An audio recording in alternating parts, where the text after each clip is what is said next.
नमस्कार दोस्तों, मैं हूं संजना और संजना टीवी पर आज हम झनक के उस महा एपिसोड की कहानी को डिकोड करने जा रहे हैं जो टेलीविजन के इतिहास में सबसे बड़ा टर्निंग पॉइंट साबित होने वाला है। बोस मैंशन की जिस छत के नीचे सालों से झूठ और फरेब का खेल चल रहा था, आज वो छत अनिरुद्ध के गुस्से से कांपने वाली है। कहानी उस मोड़ पर आ खड़ी हुई है जहां रिश्तों की मर्यादाएं टूटेंगी और एक पिता का दर्द एक पति के गुस्से पर भारी पड़ेगा। आज की रात बोस हाउस में खामोशी है, लेकिन ये वो खामोशी है जो किसी बड़े तूफान के आने से पहले होती है। अनिरुद्ध बोस, जो अब तक अपनी जिंदगी में अर्शी और अपनी बेटी अदिति की खुशियों को ही सब कुछ मानता आया था, आज अपने स्टडी रूम में एक ऐसी रिपोर्ट हाथ में लिए बैठा है जिसने उसके अस्तित्व को झकझोर कर रख दिया है। उसके हाथों में कांपता हुआ वो कागज कोई मामूली दस्तावेज नहीं, बल्कि वो सच है जिसे अर्शी ने पिछले 25 सालों से दफन करके रखा था। ये डीएनए रिपोर्ट है जो चिल्ला चिल्ला कर कह रही है कि जिस झनक को वो एक अनाथ, एक बेसहारा और कभी-कभी अपने घर की शांति भंग करने वाली लड़की समझता रहा, वो कोई और नहीं बल्कि उसकी अपनी सगी बेटी है, उसकी और पुरानी झनक की निशानी। अनिरुद्ध की आंखों के सामने अतीत की वो धुंधली तस्वीरें घूमने लगती हैं, जब उसने अपनी जवानी में गलतियां की थीं, लेकिन उसे कभी अंदाजा नहीं था कि उन गलतियों का परिणाम एक जीती जागती इंसान के रूप में उसके सामने है और वो उसे पहचान भी नहीं पाया। अनिरुद्ध का दिल आज बैठ रहा है। उसे हार्ट अटैक जैसा दर्द महसूस नहीं हो रहा, बल्कि उससे कहीं ज्यादा गहरा घाव उसकी आत्मा पर लगा है। वो सोच रहा है कि कैसे झनक, जो बिल्कुल अपनी माँ की परछाई है, उसके सामने आई, उसके घर में रही, उसकी बेटी अदिति की सौतन बनी और यहाँ तक कि ऋषि की पत्नी बनकर इस घर में आई, फिर भी अनिरुद्ध की आंखों पर अर्शी के झूठ की पट्टी बंधी रही। अनिरुद्ध को याद आ रहा है कि कैसे उसने कई बार झनक को गलत समझा। अनिरुद्ध कुर्सी से खड़ा होता है। उसके पैर थोड़े लड़खड़ा रहे हैं, लेकिन उसके इरादे अब चट्टान की तरह मजबूत हैं। वो डीएनए रिपोर्ट को अपनी मुट्ठी में भींच लेता है, इतना जोर से कि कागज बुरी तरह से मुड़ जाता है। उसकी आंखों में अब आंसू सूख चुके हैं और उनकी जगह ले ली है एक ऐसी आग ने जो आज अर्शी के अहंकार को जलाकर राख कर देगी। वो कमरे से बाहर निकलता है। कोठरी का लंबा गलियारा उसे आज मीलों लंबा लग रहा है। हर कदम के साथ उसे याद आ रहा है कि कैसे अर्शी ने उसे मैनिपुलेट किया। उसे याद आता है कि जब झनक पहली बार इस घर में आई थी तो उसे देखकर अनिरुद्ध को एक अजीब सा अपनापन महसूस हुआ था, एक खिंचाव महसूस हुआ था। उसने कई बार अर्शी से कहा भी था कि इस लड़की के आंखें जानी पहचानी लगती हैं, लेकिन हर बार अर्शी ने बड़ी चालाकी से बात को घुमा दिया था। अर्शी ने हमेशा झनक को एक लालची, धोखेबाज और चरित्रहीन लड़की के रूप में पेश किया। आज अनिरुद्ध को समझ आ रहा है कि वो अर्शी की सुरक्षा नहीं, बल्कि उसका डर था। डर इस बात का कि कहीं अनिरुद्ध को पता न चल जाए कि झनक उसी का खून है। अनिरुद्ध सीढ़ियों से नीचे हॉल की तरफ बढ़ता है। नीचे का नज़ारा ऊपर के तनाव से बिल्कुल अलग है। हॉल में अर्शी अपनी किटी पार्टी की कुछ दोस्तों और घर के बाकी सदस्यों के साथ बैठी चाय पी रही है। वो हंस रही है। उसकी हंसी में वही जीत का गुमान है जो उसे लगता है कि उसने झनक को घर से दूर रखकर हासिल कर ली है। अर्शी अपनी बेटी अदिति की तारीफों के पुल बांध रही है, कह रही है कि कैसे ऋषि और अदिति की जोड़ी स्वर्ग में बनी है और कैसे उस मनहूस झनक के जाने के बाद घर में खुशियां लौट आई हैं। अर्शी की ये बातें अनिरुद्ध के कानों में पिघले हुए शीशे की तरह पड़ती हैं। जिस बेटी को अर्शी मनहूस कह रही है, असल में वो अनिरुद्ध के वंश का पहला चिराग है। अनिरुद्ध सीढ़ियों के आखिरी पायदान पर रुकता है। उसकी परछाई अर्शी और मेहमानों पर पड़ती है। घर का माहौल अचानक भारी हो जाता है। सबकी हंसी धीरे धीरे बंद हो जाती है, क्योंकि अनिरुद्ध के चेहरे पर जो भाव है वे किसी ने आज तक नहीं देखे। ये वो सौम्य और शांत अनिरुद्ध नहीं है जो अर्शी की हर बात में हाँ मिलाता था। ये एक घायल शेर है। अर्शी, जो अब तक अपनी बातों में मशगूल थी, अनिरुद्ध की तरफ देखती है और अपनी बनावटी मुस्कान के साथ पूछती है कि क्या हुआ, वो इतना परेशान क्यों लग रहा है। अर्शी को अभी भी अंदाजा नहीं है कि उसका बनाया हुआ ताश का महल ढह चुका है। अनिरुद्ध बिना कोई जवाब दिए धीरे धीरे अर्शी के करीब जाता है। उसके कदमों की आहट में एक अजीब सी दहशत है। वो मेहमानों की परवाह नहीं करता। वो अर्शी के ठीक सामने जाकर खड़ा हो जाता है और अपनी मुट्ठी खोलता है। वो मुड़ा तुड़ा डीएनए रिपोर्ट का कागज अर्शी की गोद में फेंक देता है। कागज गिरने की आवाज़ सन्नाटे में गूंजती है। अर्शी हैरान होकर अनिरुद्ध को देखती है और फिर उस कागज को उठाती है। जैसे ही उसकी नज़रें उस रिपोर्ट पर पड़ती हैं, उसके चेहरे से रंग ऐसे उड़ जाता है जैसे किसी ने उसे निचोड़ लिया हो। उसके हाथ कांपने लगते हैं और चाय का कप जो उसने साइड टेबल पर रखा था, उसके कांपते हाथ लगने से गिरकर टूट जाता है। हॉल में मौजूद बाकी लोग, जिनमें अदिति और अनिरुद्ध के माता पिता भी शामिल हैं, समझ नहीं पाते कि क्या हो रहा है। अर्शी हकलाते हुए कुछ बोलने की कोशिश करती है। वो अनिरुद्ध को समझाने के लिए अपना हाथ आगे बढ़ाती है, लेकिन अनिरुद्ध उसे झटक देता है और फिर अनिरुद्ध की आवाज़ गूंजती है। वो चिल्लाता नहीं है, लेकिन उसकी आवाज़ में इतना दर्द और गुस्सा है कि दीवारें हिल जाती हैं। वो अर्शी से पूछता है कि 25 साल, पूरे 25 साल उसने अनिरुद्ध को अंधेरे में क्यों रखा? उसने एक बाप को उसकी बेटी से मिलने का हक क्यों छीना?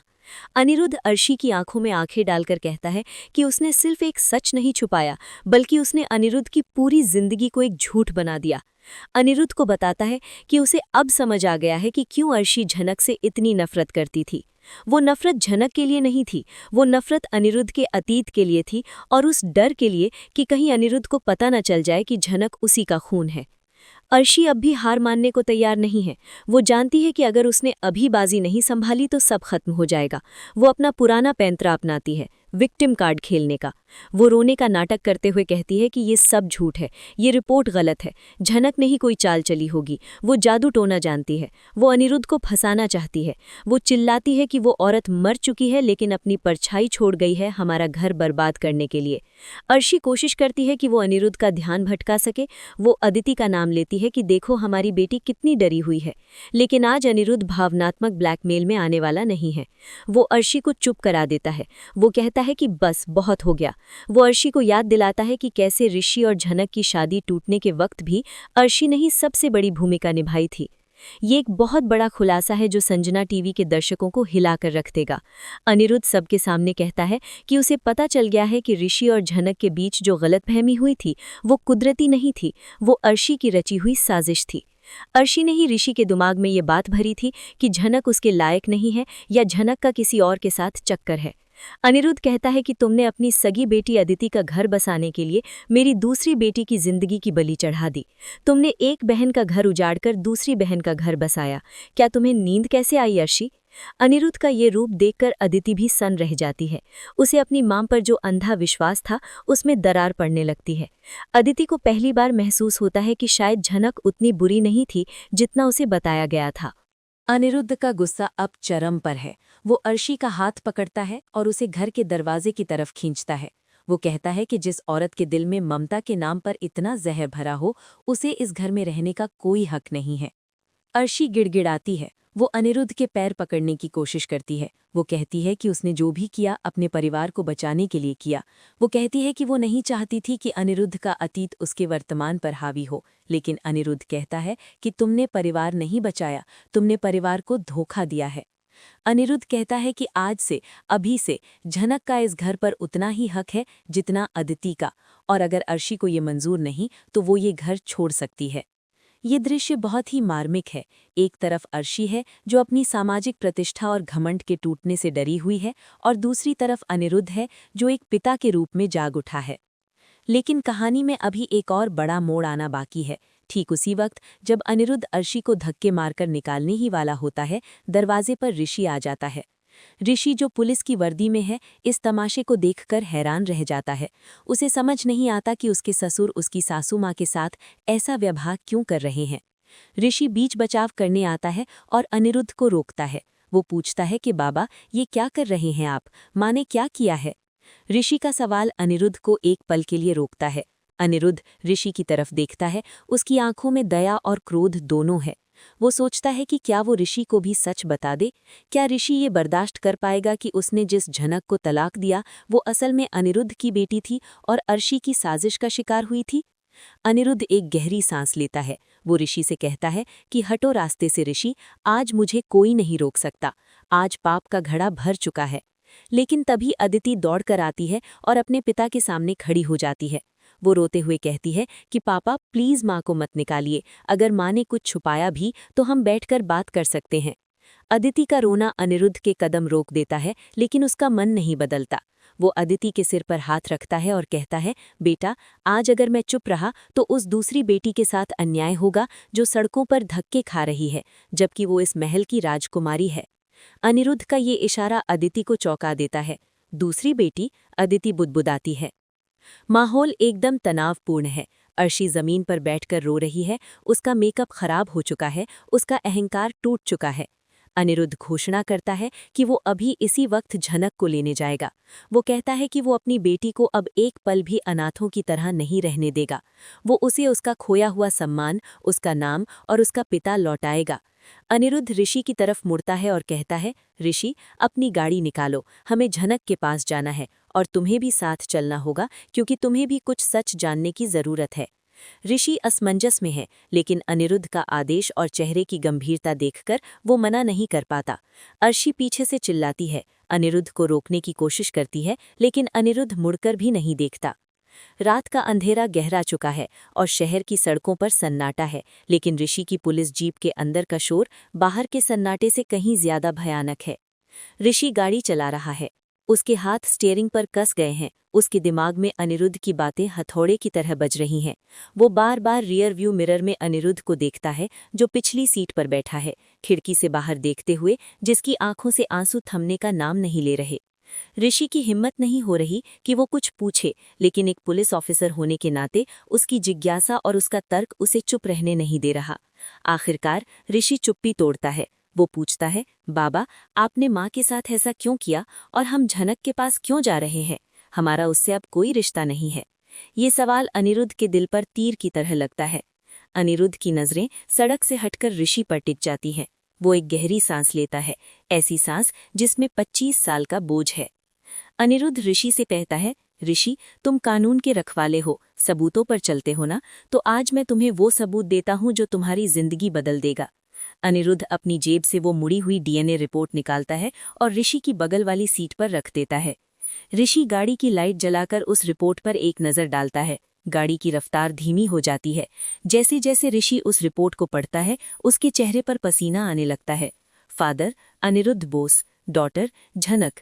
ऋषि के पैरों तले से जमीन खिसक जाती है। वो गाड़ी को सड़क के किनारे रोक देता है। उसे अपनी आंखों पर यकीन नहीं होता। वो पलटकर अनिरुद्ध से पूछता है, ये क्या है? झनक आपकी बेटी? अनिरुद्ध रोते हुए सिर हिलाता है। हाँ ऋषि, झनक अनाथ नहीं है, वो मेरी बेटी है, मेरी और नूतन की निशानी। और अर्शी ये बात पहले दिन से जानती थी। ये खुलासा ऋषि के लिए किसी परमाणु बम से कम नहीं है। उसका पूरा शरीर कांपने लगता है। उसे फ्लैशबैक में वो सारे पल याद आने लगते हैं, जब उसने झनक को जलील किया था, जब उसने उसे सड़क छाप कहा था, जब उसने उसे बिना बाप की औलाद समझकर उस पर तरस खाया था या गुस्सा दिखाया था। ऋषि को याद आता है कि कैसे उसने अर्शी की बातों में आकर झनक के चरित्र पर शक किया था और उसे तलाक दिया था। आज उसे समझ आ रहा है कि वो अर्शी की रची हुई एक बहुत बड़ी साजिश का मोहरा था। ऋषि को अपने आप पर घिन आने लगती है। वो स्टीयरिंग व्हील पर जोर से मुक्का मारता है। मैंने क्या किया बाबा? मैंने अपनी पत्नी, अपनी पहली पत्नी के साथ इतना अन्याय किया, और वो भी सिर्फ गलतफहमी की वजह से? मैंने अर्शी माँ को भगवान माना और उन्होंने मुझे राक्षस बना दिया। ऋषि का दर्द देखने लायक है। वो उस लड़की से नफरत करता रहा जिसे वो सबसे ज्यादा प्यार करता था, और आज पता चला कि वो उस घर की वारिस थी जिसे घर से धक्के मारकर निकाला गया। अनिरुद्ध एक गहरी सांस लेता है। वो ऋषि से कहता है, ऋषि, अब रोने का वक्त नहीं है, हमें अपनी गलतियों को सुधारना होगा। गाड़ी चलाओ, मेरी बेटी मेरा इंतजार कर रही होगी, भले ही उसे पता न हो। ऋषि अपनी आंखों के आंसू पोंछता है। अब उसकी ड्राइविंग में एक अलग ही जुनून है। अब वो सिर्फ एक ससुर के कहने पर नहीं जा रहा, अब वो अपनी उस गलती को सुधारने जा रहा है जो उसने झनक के साथ की थी। उसके मन में एक उम्मीद की किरण भी जागती है। अगर झनक अनिरुद्ध की बेटी है तो सामाजिक रूप से वो अदिति के बराबर है। शायद अब भी कुछ हो सकता है। लेकिन फिर उसे याद आता है कि अब वो अदिति का पति है। रिश्तों का ये जाल और उलझ गया है।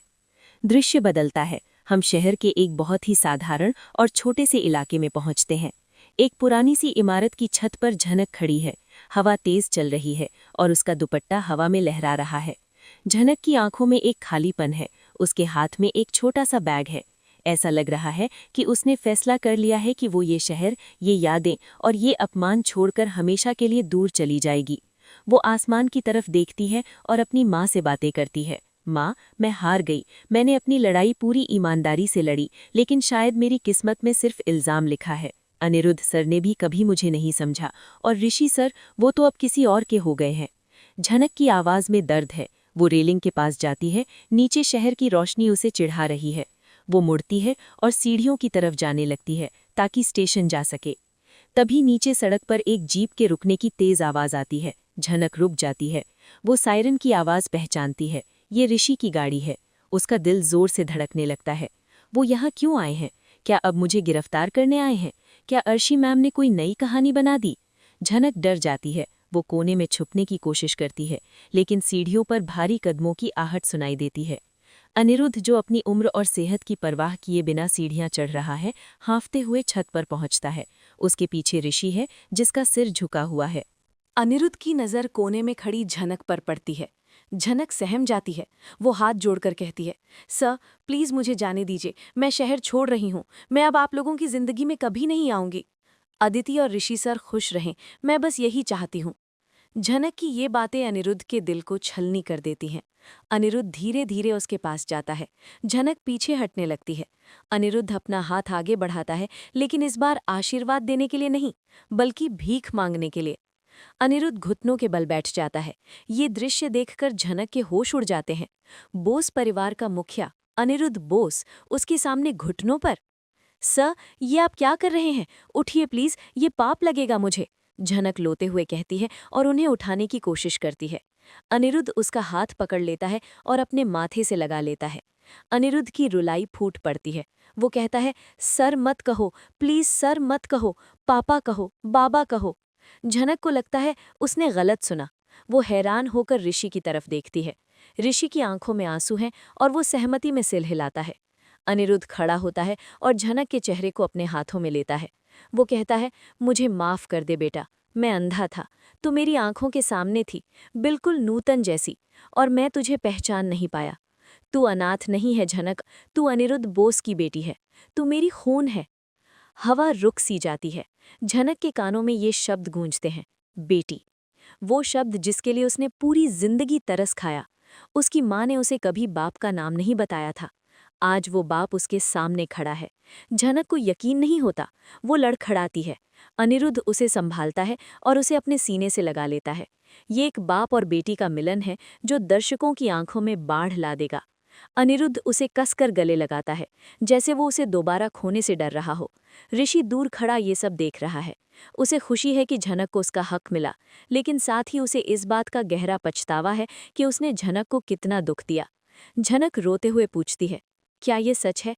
क्या आप सच में मेरे पिता हैं? अनिरुद्ध डीएनए रिपोर्ट निकालकर उसे दिखाता है। ये कागज सिर्फ एक सबूत है, लेकिन मेरा दिल अब गवाही दे रहा है। अर्शी ने मुझे तुमसे दूर रखा, लेकिन अब कोई ताकत तुम्हें मुझसे दूर नहीं कर सकती। अनिरुद्ध झनक का बैग उसके हाथ से ले लेता है और उसे दूर फेंक देता है। अब तुम्हें कहीं जाने की जरूरत नहीं है। तुम्हारा घर वो चाल या आश्रम नहीं है। तुम्हारा घर बोस मैंशन है। चलो मेरे साथ। झनक हिचकिचाती है, लेकिन सर, वहाँ अर्शी मैम है, अदिति है। वो लोग मुझे कभी स्वीकार नहीं करेंगे। वहाँ रोज झगड़े होंगे। अनिरुद्ध की आंखों में फिर से वही अंगारे दहकते हैं जो हमने घर पर देखे थे। वो कहता है, वो घर मेरा है झनक, और अब वहाँ वही रहेगा जो मेरी इस बेटी को सम्मान देगा। अर्शी का फैसला मैं कर चुका हूँ, और रही बात अदिति की, तो वो तुम्हारी छोटी बहन है। उसे सच जानना होगा। अनिरुद्ध ऋषि की तरफ मुड़ता है। ऋषि, झनक का सामान उठाओ, हम घर जा रहे हैं। और इस बार झनक पिछले दरवाजे से नहीं, बल्कि मुख्य द्वार से गृह प्रवेश करके अंदर जाएगी, बोस परिवार की बड़ी बेटी बनकर। ऋषि आगे बढ़ता है। वो झनक की तरफ देखता है। उसकी आंखों में माफी है। झनक, मैं... ऋषि कुछ कहना चाहता है, लेकिन शब्द उसका साथ नहीं देते। झनक उसे देखती है। उसकी आंखों में अब प्यार नहीं, बल्कि एक सवाल है कि जब पूरी दुनिया खिलाफ थी, तब तुम भी खिलाफ थे। अब बेटी का ठप्पा लग गया तो इज्जत दोगे? झनक ऋषि को कोई जवाब नहीं देती। वो बस अनिरुद्ध का हाथ थाम लेती है। उसे अब पति की नहीं, पिता की जरूरत है। तीनों गाड़ी में बैठते हैं और बोस मैंशन की तरफ वापस लौटते हैं। लेकिन दोस्तों, असली ड्रामा तो अब शुरू होगा। उधर बोस मैंशन में अर्शी चुप नहीं बैठी है। जैसे ही अनिरुद्ध निकला था, अर्शी ने अपना अगला पासा फेंक दिया है। उसने अदिति को पूरी तरह से ब्रेन वॉश कर दिया है। अर्शी ने अदिति को पट्टी पढ़ाई है कि अनिरुद्ध बुढ़ापे में सठिया गए हैं। वो किसी भी अनाथ को बेटी बना रहे हैं ताकि जायदाद का बंटवारा हो सके। अर्शी ने अदिति के मन में ये जहर भर दिया है कि झनक वापस आ रही है ऋषि को छीनने के लिए नहीं, बल्कि बेटी बनने के लिए। अदिति, जो अपने पति ऋषि को लेकर बहुत पॉजिटिव है, अब गुस्से में है। वो दरवाजे पर खड़ी है, अनिरुद्ध का स्वागत करने के लिए नहीं, बल्कि झनक को रोकने के लिए। गाड़ी बोस मैंशन के गेट पर पहुंचती है। गेट खुलता है। अनिरुद्ध झनक का हाथ पकड़कर गाड़ी से उतरता है। ऋषि उनके पीछे है। वे मुख्य द्वार की तरफ बढ़ते हैं। वहां अदिति खड़ी है। उसके साथ अर्शी और घर के कुछ और लोग हैं। अदिति का चेहरा लाल है। जैसे ही अनिरुद्ध झनक को लेकर दहलीज पार करने वाला होता है, अदिति चिल्लाती है, रुक जाइए पापा, अगर इस लड़की ने इस घर में कदम रखा तो आप अपनी दूसरी बेटी को मरा हुआ देखेंगे। अदिति के हाथ में एक केरोसिन की बोतल है। अनिरुद्ध चौंक जाता है। अर्शी पीछे खड़ी क्रूरता से मुस्कुरा रही है। उसने अपनी बेटी को ढाल बना लिया है। अनिरुद्ध चिल्लाता है, अदिति पागल मत बनो, ये तुम्हारी बड़ी बहन है। बहन? ये मेरी सौतन है पापा। इसने पहले मेरे पति को फंसाया, अब आपको फंसा रही है। मैं इसे इस घर में घुसने नहीं दूंगी। माहौल बेहद तनावपूर्ण है। एक तरफ पिता है जिसे अपनी खोई हुई बेटी को अपनाना है, दूसरी तरफ उसकी दूसरी बेटी है जो जान देने पर आमादा है, और बीच में अर्शी है, अपनी साजिशों का आखिरी दांव खेल रही है। माहौल में तनाव इतना है कि एक चिंगारी भी आग लगा सकती है। अदिति के हाथ में वो खतरनाक शीशी है और वो चिल्ला रही है। अनिरुद्ध एक कदम आगे बढ़ता है, लेकिन अर्शी उसे रोकते हुए कहती है, खबरदार अनिरुद्ध, अगर तुमने एक कदम भी आगे बढ़ाया तो अपनी लाडली अदिति का मरा हुआ मुंह देखोगे। अर्शी को लगता है कि वो जीत गई, क्योंकि कोई भी बाप अपनी बेटी की जान जोखिम में नहीं डालेगा। झनक भी डर जाती है। वो अनिरुद्ध का हाथ छुड़ाने की कोशिश करती है और रोते हुए कहती है, पापा रहने दीजिए, मेरी वजह से अदिति को कुछ नहीं होना चाहिए, मैं चली जाती हूँ। झनक का ये त्याग अनिरुद्ध का दिल जीत लेता है, लेकिन आज अनिरुद्ध पीछे हटने के मूड में नहीं है। तभी इस पूरे ड्रामे में एंट्री होती है हमारे पुलिस ऑफिसर ऋषि की। अब तक ऋषि शांत था, लेकिन अब उसका पुलिसिया खून खौल उठता है। वो अपनी पत्नी अदिति को इस पागलपन में देखता है और उसे समझ आता है कि ये अदिति के संस्कार नहीं, बल्कि अर्शी का सिखाया हुआ जहर है। ऋषि बिजली की फुर्ती से आगे बढ़ता है। इससे पहले कि अदिति कुछ समझ पाती या कोई गलत कदम उठाती, ऋषि एक ट्रेंड कमांडो की तरह उसका हाथ पकड़कर मड़ोड़ देता है और वो शीशी दूर फेंक देता है। शीशी दूर जाकर चकनाचूर हो जाती है। अदिति चिल्लाती है, ऋषि आप भी। ऋषि उसे जोर से झकझोरता है और पहली बार अपनी पत्नी पर चिल्लाता है, बंद करो ये नाटक अदिति, एक पुलिस वाली की बीवी होकर तुम इतनी कमजोर कैसे हो सकती हो, और किसके लिए मर रही हो? उस झूठ के लिए जो तुम्हारी माँ ने बरसों से पाल रखा है। ऋषि का ये रौद्र रूप देखकर अर्शी और अदिति दोनों सन्न रह जाते हैं। ऋषि अनिरुद्ध के हाथ से वो डीएनए रिपोर्ट छीनता है और सीधे अदिति के चेहरे के सामने खोलकर पकड़ लेता है।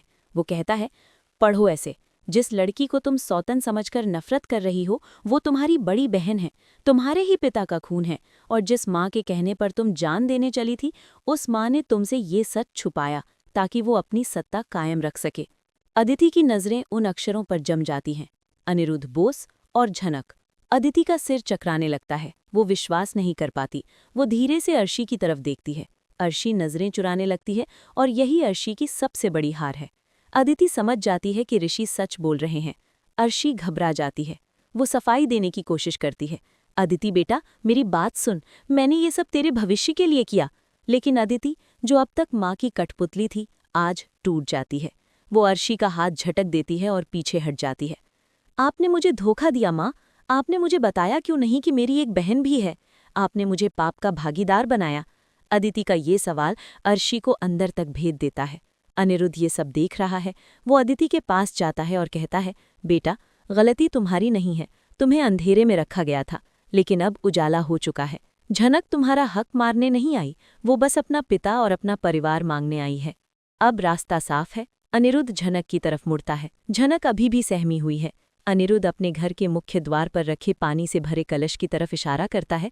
अनिरुद्ध कहता है, आओ झनक, अपने घर में प्रवेश करो और याद रखना, तुम किसी की मेहरबानी पर नहीं, अपने अधिकार से आ रही हो। झनक, जिसकी आंखों में आंसू हैं, धीरे धीरे आगे बढ़ती है। वो दहलीज पार करती है।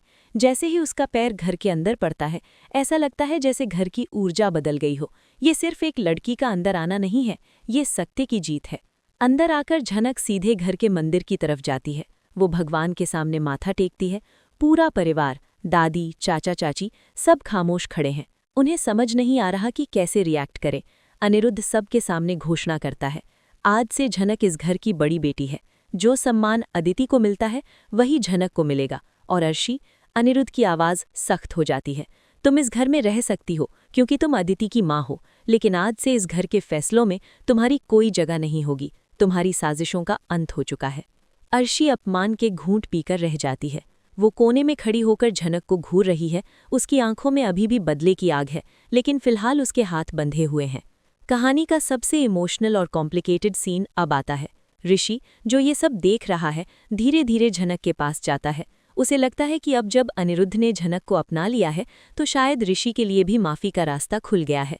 ऋषि दबी आवाज़ में कहता है, झनक, मुझे माफ़ कर दो, मैं बहक गया था, मैं अब भी।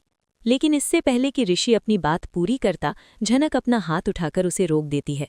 ये नई झनक है, जो अब अबला नहीं है। झनक ऋषि की आंखों में आंखें डालकर कहती है, ऋषि बाबू, मैं इस घर में एक बेटी बनकर आई हूँ, पत्नी बनकर नहीं। अनिरुद्ध जी मेरे पिता हैं, इस रिश्ते को मैंने स्वीकार किया है। लेकिन आपके और मेरे बीच का रिश्ता उसी दिन खत्म हो गया था जब आपने बिना मेरी बात सुने मुझे तलाक के कागज थमाए थे। झनक अदिति की तरफ देखती है और फिर ऋषि से कहती है, आप अदिति के पति हैं और वो मेरी छोटी बहन है।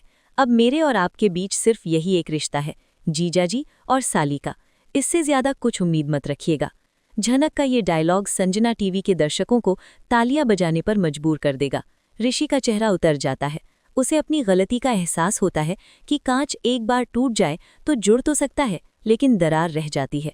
अदिति, जो ये सुन रही है, उसे थोड़ी राहत मिलती है, लेकिन साथ ही उसे झनक के प्रति एक नई तरह की इज्जत महसूस होती है। उसने देखा कि झनक ने मौका होने के बावजूद ऋषि को वापस पाने की कोशिश नहीं की। एपिसोड के अंत में हम देखते हैं कि अनिरुद्ध झनक को उसका कमरा दिखाता है, वही कमरा जो कभी नूतन के लिए सजाया जाना था। झनक खिड़की पर खड़ी होकर बाहर के चांद को देख रही है। अनिरुद्ध उसके सिर पर हाथ रखता है और चला जाता है। कैमरा झनक के चेहरे पर जूम करता है। उसकी आंखों में सुकून है, लेकिन एक दृढ़ निश्चय भी है। वो मन ही मन कहती है, अर्शी मैम, आपने मेरी माँ को मिटाया, मुझे मिटाने की कोशिश की, लेकिन मैं राख से बनी वो चिंगारी हूँ जो अब मशाल बन चुकी हूँ। अब ये घर मेरा है और मैं इसे बिखरने नहीं दूंगी। वहीं दूसरे कमरे में अर्शी शीशे के सामने खड़ी है। वो अपना सिंदूर पोंछने का नाटक करती है और खुद से वादा करती है, अनिरुद्ध, तुमने आज मुझे सबके सामने जलील किया, इस झनक को सिर पर बिठाया। अब देखना मैं कैसे इसी बेटी को तुम्हारे विनाश का कारण बनाती हूँ। खेल अभी खत्म नहीं हुआ है। और आखिरी शॉट ऋषि पर है, जो अपनी पुलिस की वर्दी उतार रहा है। वो अपनी वर्दी पर लगे स्टार्स को देखता है और सोचता है कि उसने बाहर की दुनिया में तो बहुत कानून झाड़े, लेकिन अपने घर का कानून नहीं बचा पाया। वो झनक की तस्वीर को देखता है। उसकी आंखों में एक पागलपन है। क्या ऋषि सच में झनक को भूल पाएगा, या उसका ये एक तरफा प्यार अब अदिति की गृहस्थी में आग लगाएगा? तो दोस्तों, ये थी झनक के आने वाले महा एपिसोड की पूरी कहानी। ये ट्रैक शो की टीआरपी को आसमान पर ले जाएगा। झनक का गृह प्रवेश एक बेटी के रूप में, अर्शी का पावर कट, अनिरुद्ध ने उसे साइडलाइन कर दिया, लव ट्रायंगल का नया रूप, झनक ने ऋषि को रिजेक्ट कर दिया, जिससे ऋषि अब कबीर सिंह जैसा जुनूनी प्रेमी बन सकता है, और अदिति एक इनसिक्योर पत्नी। आपको क्या लगता है दोस्तों, क्या अर्शी अब अदिति को भड़काकर झनक के खिलाफ इस्तेमाल करेगी, या अदिति अपनी बड़ी बहन का साथ देगी? और क्या ऋषि अपने अतीत को भूल पाएगा? मुझे कमेंट्स में टीम झनक या टीम ऋषि लिखकर जरूर बताएं। ये स्क्रिप्ट पूरी तरह से एंटरटेनमेंट और हाई वोल्टेज ड्रामा से भरी है। अगर आपको मेरी ये मेहनत और स्टोरी टेलिंग पसंद आई हो तो प्लीज़ वीडियो को लाइक करें, ताकि मैं ऐसे ही और अपडेट्स लाती रहूं। इस वीडियो को अपनी फैमिली और फ्रेंड्स के साथ शेयर करें, और हाँ, संजना टीवी को सब्सक्राइब करके वो घंटी वाला बटन ज़रूर दबाएं। मैं मिलूंगी आपसे अगले वीडियो में। तब तक के लिए देखते रहिए और मज़े करिए। नमस्ते।